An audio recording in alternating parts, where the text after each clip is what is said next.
Imagine for a moment that everything you see, hear, and feel right now isn't real.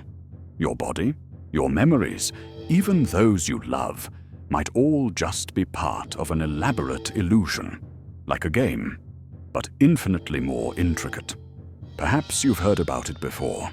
The simulation hypothesis, the intriguing idea that our entire universe might not be authentic. And with each new scientific discovery, it seems less and less absurd. The hypothesis has transcended science fiction. Physicists, philosophers, engineers, even prominent entrepreneurs like Elon Musk are openly discussing it. Musk himself suggests the odds that we're living in the base reality could be billions to 1 against. But what's the basis for such a bold claim? Why do some of the brightest minds seriously suspect you're not who you believe you are? Let's explore it in detail. To grasp this hypothesis, we must look into science and also delve into philosophical history. Over 2,000 years ago, Plato described prisoners chained in a cave, seeing only shadows projected onto a wall. To them, these shadows were reality. But one prisoner escaped and discovered true reality outside the cave, realizing everything he'd known was merely a shadow. This metaphor resonates strongly with the simulation hypothesis. Fast forward to 2003. Oxford philosopher Nick Bostrom published a groundbreaking paper. He proposed that if a highly advanced civilization ever developed the ability to simulate consciousness, there would likely be millions of such simulations. Statistically, it's far more probable we're inside one of these simulations than in the original reality. Now, examine our universe.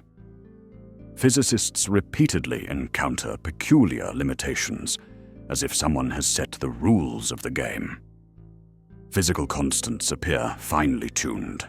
Quantum mechanics suggests a particle exists in multiple states until observed, reminiscent of resource optimization in computer games. It's as though reality renders itself only when you're observing. Even the structure of the universe resembles a digital network.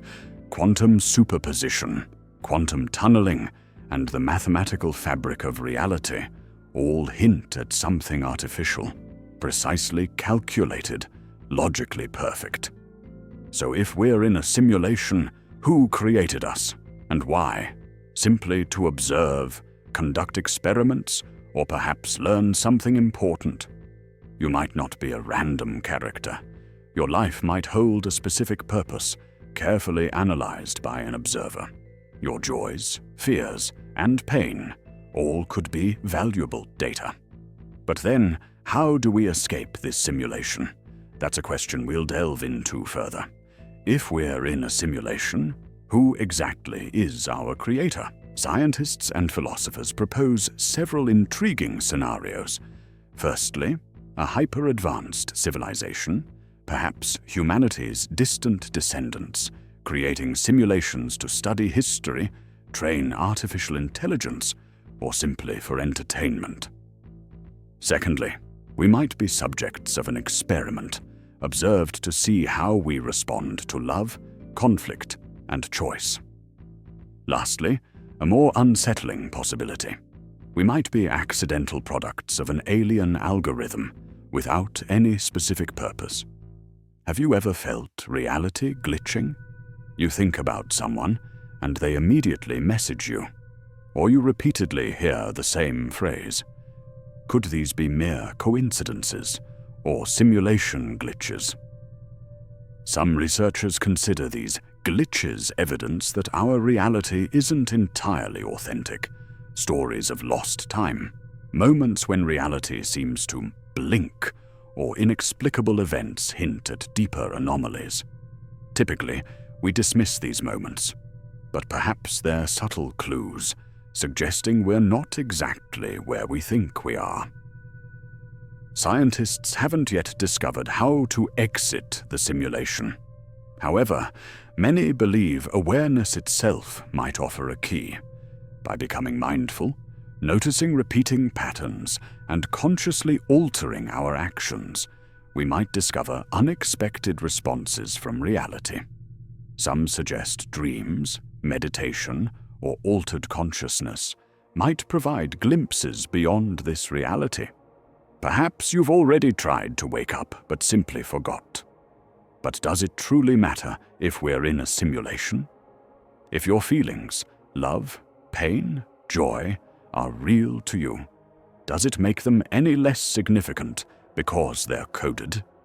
Or does it, perhaps, make every choice you make more meaningful because someone, somewhere, might be closely observing?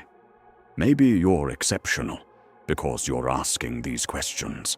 In the next episode, we'll explore how the nature of time itself could hint that our reality isn't as authentic as we believe, and why our understanding of the past might just be an illusion. Subscribe if you're ready to explore deeper.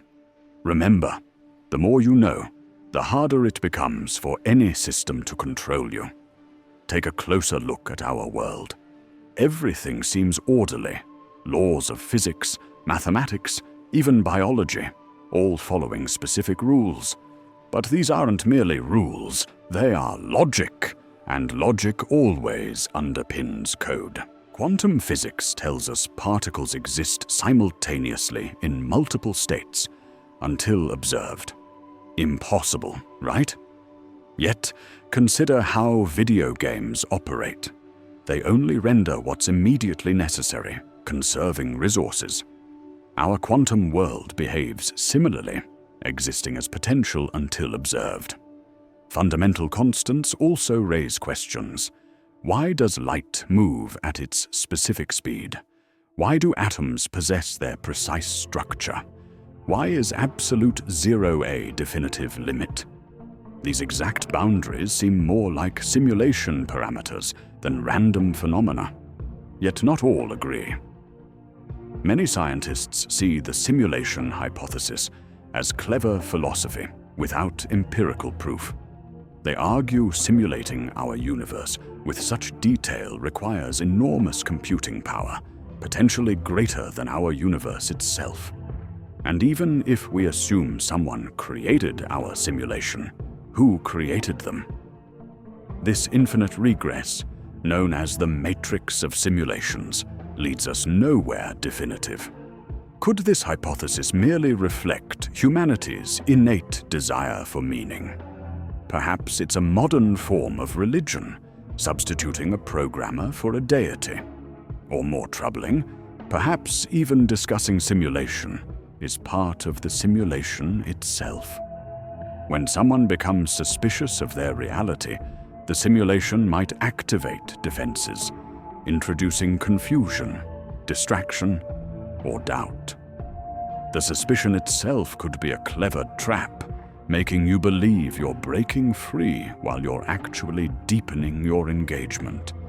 Just like a dream where you realize you're dreaming and suddenly become distracted again. But even if it's merely theory, how does this make you feel now? You're observing, questioning. Perhaps that's the actual key, not seeking an escape outside, but awakening within, not trying to run beyond the universe, but discovering who you truly are within it. Maybe you're the simulator. Surprisingly, even if the simulation hypothesis is correct, you're not necessarily powerless. Every game has its code, but some have players aware they're playing. In quantum physics, observing reality changes it. Does your awareness shape reality? If you perceive the illusion, aren't you already beyond its limits? Such awareness might feel daunting. You're responsible for your reality. Yet, it's empowering. Life becomes adjustable. Recurring issues aren't punishments, but hints. Odd coincidences reflect your inner focus. Others' reactions echo your internal state. Your awareness disrupts the automatic nature of the simulation. This disruption can lead to genuine freedom, not destroying the system, but learning to dance gracefully within it.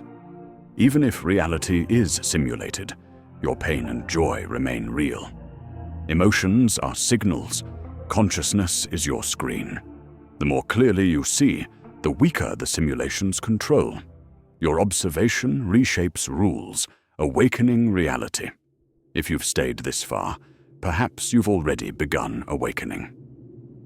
In the next video, we'll examine what time truly is and why some scientists question its existence entirely. Subscribe if you're ready for more. And remember, an observer doesn't just watch, they fundamentally transform reality.